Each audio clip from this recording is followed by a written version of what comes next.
Ever lay awake at like 3 a.m. and wonder like, what's it all about? Yeah. The meaning of life, the universe, and Right. everything. Well, you've basically stumbled into the world of philosophy. Today's deep dive uses this presentation called Branches of Philosophy 101 to break down those big questions into six, Bite-sized pieces. yeah, bite-sized pieces because turns out even philosophers like a little organization. While philosophers might debate the best way to categorize these big questions, Right. these 6 branches give us a framework to understand how they're all interconnected. Okay, but is this just an academic exercise? Or can philosophy actually help me navigate, real life? That's the exciting part. Philosophy isn't just about dusty old books. Right. It's about equipping you with the tools to think critically, analyze arguments, Uh-huh. and make decisions grounded in reason and logic. Tools, huh? So it's less about having all the answers and more about knowing what questions to ask. Precisely. And the first question we might ask is, what is real? Mm. That's where the branch of metaphysics comes in. Hold on, back up. Before we get lost in the mysteries of the universe, shouldn't we define what philosophy is in the first place? You're absolutely right. We can't dive into the deep end without understanding the basics. Yeah. Philosophy at its core is a way of thinking about the world and our place in it. Okay. It encourages us to question our assumptions, Mm. to seek evidence, and to construct logical arguments to support our beliefs. So it's not just about believing things, but understanding why we believe them. Exactly. It's about examining the foundations of our knowledge. Uh-huh. And that leads us to another fascinating branch, epistemology. Epistemology. Hmm. That sounds intense. What's that one all about? Imagine you're building a house of knowledge. Okay. Epistemology is like examining the foundation, Okay. making sure it's strong enough to support everything you build on top. Right. It's about asking, how do we know what we know? What makes some beliefs more justified than others? So it's like a mental fact check for all the information we're bombarded with every day, especially crucial in our age of, well, everything being online. It's about being a discerning consumer of information, Right. and that requires the ability to think critically and analyze arguments. Which brings us back to metaphysics. We were talking about what's real before we got sidetracked. Yes, metaphysics delves into the fundamental nature of reality. Mm-hmm. It tackles questions like, what does it mean for something to exist? What is the relationship between mind and matter? Is there free will, or is everything predetermined? Whoa, that last one is a mind bender. Free will versus determinism. Feels like we could have a whole deep dive just on that. Each branch of philosophy could easily fill its own series. But for now, let's stick to this overview. Okay. We've got metaphysics, epistemology, and if we're talking about how to live a good life, Yeah. how to make moral choices, Mhm. that's where ethics comes in. Ethics, okay. I feel like I have some sense of what that's about. Yeah. Right and wrong, good and bad. Ethics goes beyond simple gut feelings. Okay. It provides a framework for evaluating moral principles and values, Right. helping us understand why certain actions are deemed right or wrong. So it's like having a moral compass, but one that's been carefully calibrated and tested. And just like a compass, it can guide us through challenging ethical dilemmas. Uh-huh. Think about a situation like self-driving cars. Okay. How do we program them to make ethical decisions in unavoidable accidents? That's a great example. You wouldn't think philosophy has much to do with technology, but there it is. Philosophy underpins so many aspects of our lives, even if we don't always realize it. Okay, we've got metaphysics, epistemology, ethics, and now we're going to switch gears from moral dilemmas to the art of arguing, right? That's where logic comes in. Exactly. Logic is the study of valid reasoning. Okay. It provides us with the tools to construct sound arguments, identify fallacies, Mm-hmm. and separate fact from fiction. So it's not just about winning arguments, but about thinking clearly and making sure our reasoning holds up. Precisely. It's about ensuring that our conclusions follow logically from our premises. Okay. For instance, if someone argues that all politicians are corrupt Uh-huh. and your neighbor's a politician, does that automatically mean your neighbor is corrupt? That's where the all really matters, right? It's like learning to spot those subtle but important distinctions in language. And that's one example of how logic helps us avoid making hasty generalizations or falling prey to faulty reasoning. Wow.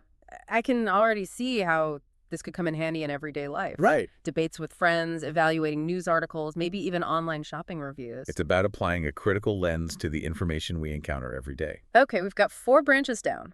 Metaphysics, epistemology, ethics, and logic. Right. What's next on this philosophical buffet? Let's shift from the realm of reason and logic to something a bit more sensory. How about aesthetics? Aesthetics, is that just a fancy word for art appreciation? Like Uh-huh. knowing how to properly admire a sculpture or something? Aesthetics is definitely about appreciating beauty, Okay. but it goes deeper than that. Okay. It explores the nature of beauty itself. Right. What makes something beautiful? Is it subjective or objective? Yeah. And how does our experience of beauty shape our understanding of the world? Wait, so you're saying there might be some underlying principles to what we find beautiful? That's good. That's a fascinating idea. Consider music, for instance. Okay. Different cultures have different musical traditions, but there are often underlying mathematical patterns and structures that seem to resonate with humans across cultures. Whoa. So even something as seemingly subjective as musical taste might have some objective basis. That's one of the questions aesthetics grapples with. Okay. It encourages us to think critically about our sensory experiences and how they contribute to our understanding of the world. All right, 5 down, 1 to go. We've covered metaphysics, epistemology, ethics, logic, and aesthetics. What's the final branch on our philosophical tour? Last, but certainly not least, we have political philosophy. Ugh, the big one. Government, power, the ideal society. Always a hot topic. Uh-huh. Yeah. Yeah. Political philosophy examines the values and principles that should guide our political systems. Right. It asks questions like, what makes a government legitimate? Right. What are our rights and duties as citizens? How do we balance individual freedom with the needs of society? These are questions that people have been grappling with for centuries, right? From Plato to the present day, it seems like we're always searching for that perfect balance. And while there might not be one definitive answer, Yeah. political philosophy provides a framework for engaging in those debates and striving towards a more just and equitable society. Okay, so we've got our 6 branches of philosophy, each tackling these massive questions. But before we move on, I'd love to hear more about how these abstract concepts actually play out in everyday life, beyond debating the nature of reality at a dinner party. You're right. We need to bridge that gap between theory and practice. And that's what we'll explore in the next part of our deep dive. All right, so we've laid out these 6 branches of philosophy, Okay. metaphysics, epistemology, ethics, logic, aesthetics, Mm-hmm. and political philosophy, but I'm still a little fuzzy on how these big ideas actually apply to, my Tuesday morning commute. Fair point. Yeah. Sometimes it feels like philosophy lives in this lofty realm of abstract thinking. Right. But I promise, these concepts are more grounded than you might think. Okay.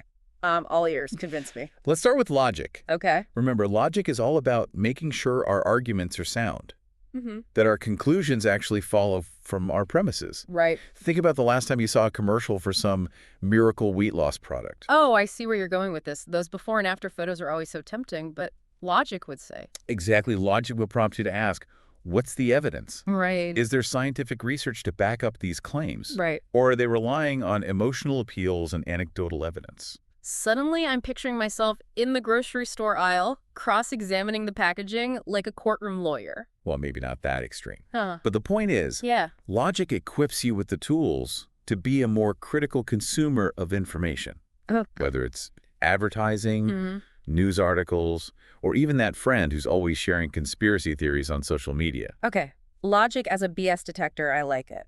But what about ethics? How does that play out in everyday life? Surely I'm not faced with life or death moral dilemmas every day. Perhaps not on that scale, Yeah. but ethics is at play in countless small decisions we make daily. Okay. Think about something as simple as returning a shopping cart. Wait, are you judging my cart etiquette? I plead guilty to the occasional stray cart in the parking lot offense. No judgment here, but it's a good example of how an everyday action can have ethical implications. Okay. Do you leave the cart in a designated spot, Right. or do you abandon it wherever it's convenient? Okay, I see your point. It's about considering the impact of our actions on others, even in small ways. Exactly. Ethics encourages us to ask, what's the right thing to do in this situation? How can I act in a way that respects others and upholds my own moral principles? So ethics isn't just about these grand pronouncements of right and wrong. Right. It's about making choices that align with our values in every aspect of our lives. Precisely from how we treat our friends and family, to how we conduct ourselves at work, to how we engage with our community, ethics provides a framework for navigating the complexities of human interaction. Right. Logic and ethics, those feel pretty tangible. But what about aesthetics? I still struggle to see how the study of beauty connects to my daily grind. Aesthetics is more than just art stuff. Okay. It's about cultivating a sensitivity to beauty in all its forms. Mm-hmm. Think about your morning commute. Okay. Do you notice the way the light filters through the trees? Or are you too focused on the traffic to appreciate the subtle beauty of the world around you? I'm definitely guilty of commuter tunnel vision, more often than not. But imagine if you took a moment to appreciate the architectural details of the buildings you pass, or the vibrant colors of a street mural. You're saying that even in the midst of rush hour, there's beauty to be found if we just take the time to look? Absolutely. Aesthetics encourages us to be more mindful of our surroundings, to find joy in the sensory experiences that make up our lives. So it's about training our minds to appreciate those small but beautiful details that we often overlook. Exactly. And that appreciation can enrich our lives in profound ways. Right. It can bring us a sense of peace, wonder, and connection to the world around us. I love that idea, aesthetics as a mindfulness practice. Who knew? And speaking of mindfulness, let's talk about political philosophy. Okay. It might seem like the furthest thing from a mindful practice, but bear with me. Okay. I'm intrigued. How does pondering the ideal society bring me inner peace? Political philosophy is about more than just government and elections. Right. It's about examining our values and beliefs about how we should live together as a society. So it's about understanding our roles as citizens and how we can contribute to a more just and equitable world. Precisely. And that awareness can empower us to make more informed choices, whether it's how we vote, what causes we support, or how we engage in conversations about important social issues. So it's about recognizing that we're all part of a larger system and that our individual actions have ripple effects. Exactly. Political philosophy encourages us to be active and engaged citizens, Okay. to contribute to the well-being of our communities, Right. and to work towards a world that reflects our shared values. Okay, I'm starting to see how these seemingly abstract branches of philosophy can actually inform our everyday lives. But what about those last two, metaphysics and epistemology? Those still feel a little out there. Fair enough. They do delve into some pretty heady territory, Right. but even those branches have practical implications, Okay. which we'll explore in the final part of our deep dive. All right, we're back for the final round of our philosophical exploration. We've covered logic, ethics, aesthetics, and even delved into the complexities of political philosophy. It's been quite a journey. But there are two branches left that I'm still grappling with. Okay. Metaphysics and epistemology. Right. They feel so big, so abstract. Yeah, Like, how do I even begin to wrap my head around them? It's true, they do tackle some of the most fundamental questions about existence and knowledge, Right. but that's also what makes them so captivating. Okay, so remind me again, what's the difference between the two? Think of it this way. Metaphysics is concerned with the nature of reality itself, Okay. while epistemology is about how we come to know that reality. Okay, so metaphysics is like asking what is real. Yeah, And epistemology is asking how do I know what's real? exactly. Metaphysics grapples with questions like, what is the relationship between mind and matter? Does free will exist, or is everything predetermined? What is the nature of time and space? Whoa, those are some heavy-duty concepts. I mean, just thinking about free will versus determinism makes my head spin. It's a classic philosophical debate, Right. and one that has real-world implications. Okay. If our actions are predetermined, does that mean we're not truly responsible for our choices? That's a great point. It's not just some abstract thought experiment. It touches on issues of morality and personal responsibility. And that's what's so fascinating about metaphysics. Yeah. It forces us to confront these fundamental questions Mhm. about the nature of our existence. Okay. I'm starting to see the appeal, even if it's a little mind-bending. Uh-huh. But what about epistemology? How does that branch connect to everyday life? Think about the last time you read a news article or saw a post on social media that made you question its accuracy. Oh, yeah. That's epistemology in action. So it's about being a critical thinker, not just taking everything we read or hear at face value. Exactly. Epistemology provides us with the tools to evaluate information, to assess the credibility of sources, and to form beliefs that are grounded in evidence and reason. Especially in this age of information overload, it feels more important than ever to be able to sift through the noise and figure out what's actually true. It's about developing that healthy skepticism, Right. that willingness to ask, Yeah. how do they know that? What are their sources? Are there any biases at play? So it's not just about having beliefs. Right. It's about having justified beliefs. Beliefs that we can back up with evidence and sound reasoning. Precisely. And that's where epistemology becomes a powerful tool for navigating the complexities of the world. I love that idea, epistemology as a shield against misinformation and fake news. It's about empowering yourself to be an informed and discerning consumer of information, Right. to not just passively accept what you're told, but to actively engage with the world and form your own conclusions. This deep dive has been quite a journey. We've explored 6 branches of philosophy, each offering a unique lens through which to view the world. I have to admit, when we started, I thought philosophy was going to be all about dusty old books and abstract theories. It's understandable philosophy can seem intimidating at first glance. Yeah. But as we've seen, these concepts are deeply relevant to our lives, shaping how we think, make decisions, and interact with the world. It's like philosophy provides us with a mental toolkit, equipping us to tackle life's challenges with more clarity, purpose, and maybe even a bit of wisdom. And perhaps that's the greatest gift of philosophy. It empowers us to live more examined lives, Yeah. to question our assumptions, to seek truth, and to strive for a deeper understanding of ourselves and the world around us. Well said. I think we've covered a lot of ground today, exploring everything from the nature of reality to the power of logic to the importance of ethical decision-making. It's been a whirlwind tour. Hopefully, you've come away from this deep dive with a newfound appreciation for the relevance and richness of philosophy. Remember, philosophy isn't just an academic pursuit. It's a way of life.